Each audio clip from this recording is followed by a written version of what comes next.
आज हम बात करेंगे इलेक्ट्रोस्टैटिक्स के अंदर जो टॉपिक है graph of electric field due to a point charge, कि कैसे किसी भी इलेक्ट्रिक फील्ड के अंदर पॉइंट चार्ज का ग्राफ कैसे होता है। तो आप जानते हो कि अगर कोई चार्ज क्यू है तो उसकी वजह से किसी पॉइंट पर किसी टेस्ट चार्ज क्यू नोट पर जो इलेक्ट्रिक फील्ड जो होती है वो इज इक्वल टू के क्यू बाई आर स्क्वायर होता है, अगर इसकी डिस्टेंस आर है तो। अब इसके अलावा आप देख रहे हो, हम एक चीज़ अज्यूम करेंगे कि अगर इलेक्ट्रिक फील्ड इधर है तो उसको पॉजिटिव लेंगे और इधर है तो इसको क्या लेंगे, नेगेटिव लेंगे। तो ये चीज़ ध्यान रखना आप। और तीसरी बात, जो इलेक्ट्रिक फील्ड है वो डिस्टेंस के साथ क्या होती है, कम होती है। अब बात करते हैं हमारे इस वाले ग्राफ की। तो electric field, graph of electric field due two point charge, तो इस पर कैसे करेंगे देखो।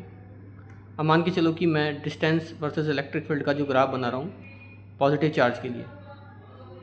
तो आप देख रहे हो क्या हो रहा है कि जैसे जैसे मैं इधर जाता जा रहा हूँ डिस्टेंस बढ़ती जा रही है। मान के चलो ये प्लस की चार्ज है, इस वाले चार्ज पर कोई फोर्स अगर इलेक्ट्रिक फील्ड की वजह से लगाएगा फोर्स, तो आप देख रहे हो कि जैसे जैसे इधर से इधर इस ये चार्ज जो है क्यू नॉट है, टेस्ट चार्ज है, जैसे जैसे इधर जाता जाएगा वैसे वैसे डिस्टेंस बढ़ती जाएगी और इलेक्ट्रिक फील्ड कम होता जाएगा। तो इलेक्ट्रिक फील्ड कैसे आएगा, इलेक्ट्रिक फील्ड और डिस्टेंस के बीच में ग्राफ कुछ इस तरह का आएगा। मतलब यहाँ इलेक्ट्रिक फील्ड हाई होगा और यहाँ क्या होगा, लो होगा। इसी तरह से अगर नेगेटिव की बात करोगे तो नेगेटिव में भी आप देखो कि यहाँ पे क्या होगा कि जैसे जैसे आप इधर दूर जाते जाओगे तो इधर क्या हो जाएगा, देखो इलेक्ट्रिक फील्ड यहाँ पे इसका ग्राफ कुछ इस तरह से बन जाएगा। मतलब क्या हो जाएगा, यहाँ लो है और यहाँ हाई है।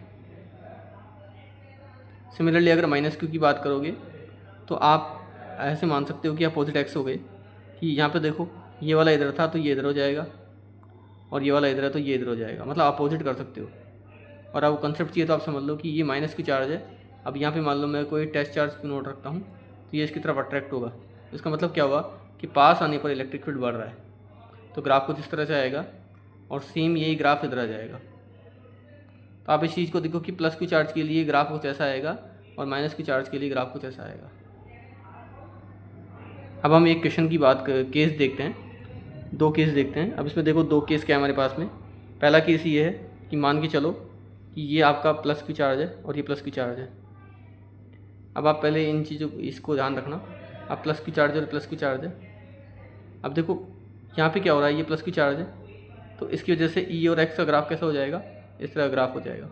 तो ये ग्राफ कुछ ऐसा आएगा, देखो आपको दिख रहा होगा, क्योंकि यहाँ पे अगर हम कोई चार्ज की नोट रखते हैं, टेस्ट चार्ज की नोट रखते हैं तो ये इसको रिपेल करता है, मतलब ये डिस्टेंस बढ़ाता है और डिस्टेंस बढ़ाएगा तो इलेक्ट्रिक फील्ड क्या हो जाएगा, कम हो जाएगा। तो ग्राफ कुछ ऐसा आ जाएगा। सेम आप यहीं देखो, ये प्लस की चार्ज है। अब यहाँ पे भी मैं अगर कोई टेस्ट चार्ज की नोट रखता हूँ तो ये इसको क्या करेगा, धक्का देगा, तो यहाँ इलेक्ट्रिक फील्ड डिस्टेंस के साथ कम हो जाएगा तो ग्राफ कुछ ऐसा आ जाएगा। यहाँ लो है, यहाँ हाई है, ऐसे मान सकते हो आप। अब देख रहे हो ये ग्राफ कुछ इस तरह से हो गया। अब देखो ये दोनों यहाँ पे देखो, अब बीच वाले की बात करते हैं तो ये प्लस क्यू है, ये प्लस क्यू है।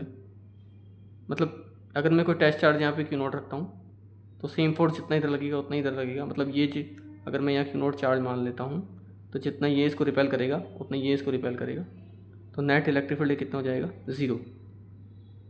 तो अब देखो क्या हो रहा है कि यहाँ पर इलेक्ट्रिक फील्ड 0 हो जाएगा। तो इसकी वजह से अब जैसे मान के चलो यहाँ पे कोई टेस्ट चार्ज क्यू नोट है तो ये वाला इसको धक्का देगा, रिपेल करेगा, तो डिस्टेंस बढ़ती जाएगी। तो इसकी वजह से इलेक्ट्रिक फील्ड कैसा आएगा, ऐसा आएगा।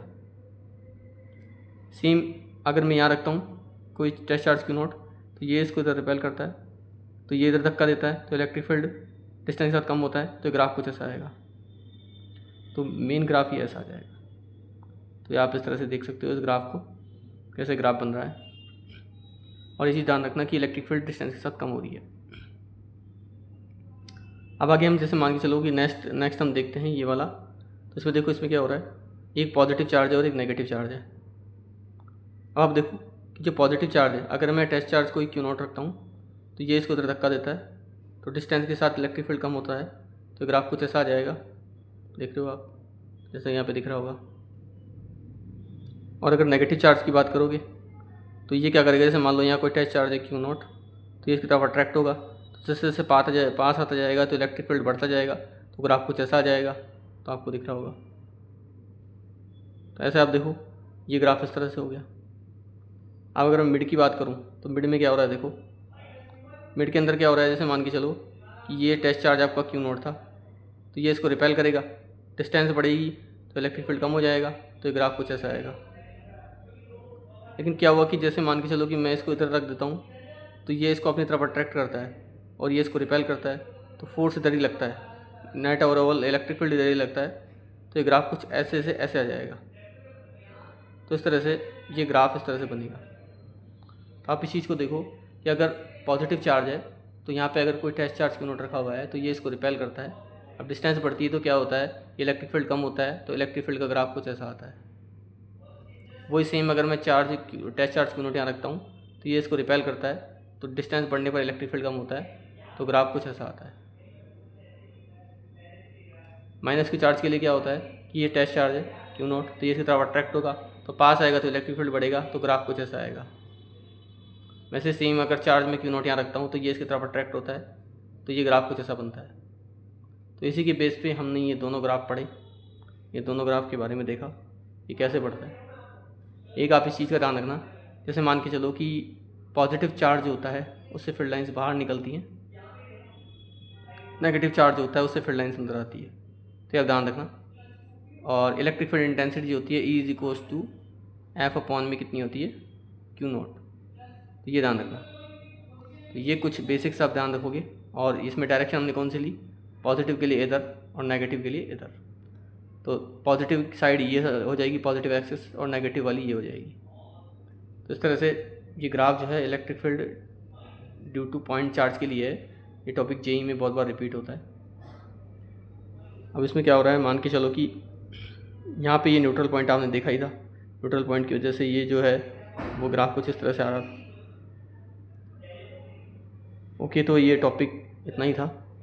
अगर आपको कंटेंट पसंद आ रहा है तो चैनल को लाइक शेयर एंड सब्सक्राइब करें। अगर आपको वीडियो अच्छी लग रही है तो चैनल को सब्सक्राइब करें और मुझे कमेंट करें कि और कौन कौन से टॉपिक्स आपको अच्छे लगते हैं, ताकि उन टॉपिक्स पे वीडियो बनाई जाए जेई के रेस्पेक्ट में। ये टॉपिक बहुत इंपॉर्टेंट टॉपिक है और बहुत बार ये सर्च किया जाता है, हार्ड टॉपिक है। तो आप अगर आपको हेल्प मिल रही है, कंटेंट अच्छा लग रहा है, तो आप चैनल को लाइक शेयर एंड सब्सक्राइब करें, औरों को भी कहीं सब्सक्राइब करने के लिए। और इसमें बेसिकली इस टॉपिक के लिए क्या करना है कि आपको इलेक्ट्रिक फील्ड की जो भी प्रॉपर्टीज़ है वो सारी की सारी जान होनी चाहिए कि कैसे इलेक्ट्रिक फील्ड काम करता है, उसकी प्रॉपर्टीज़ क्या होती है, प्लस क्यू चार्ज के लिए क्या होता है, नेगेटिव चार्ज के लिए क्या होता है, न्यूट्रल पॉइंट क्या होता है। तो सारी की सारी चीज़ें, बेसिक चीज़ें आपको आनी चाहिए। अगर चीज़ें आपको आएगी तभी आपके ग्राफ कम्प्लीटली समझ में आएगा, अदरवाइज़ आपको दिक्कत आ सकती है। तो आप इस चीज़ का ध्यान रखें कि बेसिक्स आप कंप्लीट रखें, बेसिक्स पे ज़्यादा जोर दें, और छोटी छोटी चीज़ों का ध्यान रखिए। ये ग्राफ कैसे वेरी करता है, कैसे इलेक्ट्रिक फील्ड और आर के बीच में जो ग्राफ होता है वो किस तरह से वेरी करता है, कैसे डिस्टेंस बढ़ने के साथ इलेक्ट्रिक फील्ड कम होता है। ये सारी की सारी चीज़ें आप ध्यान रखें तो हो जाएगा। Thank you.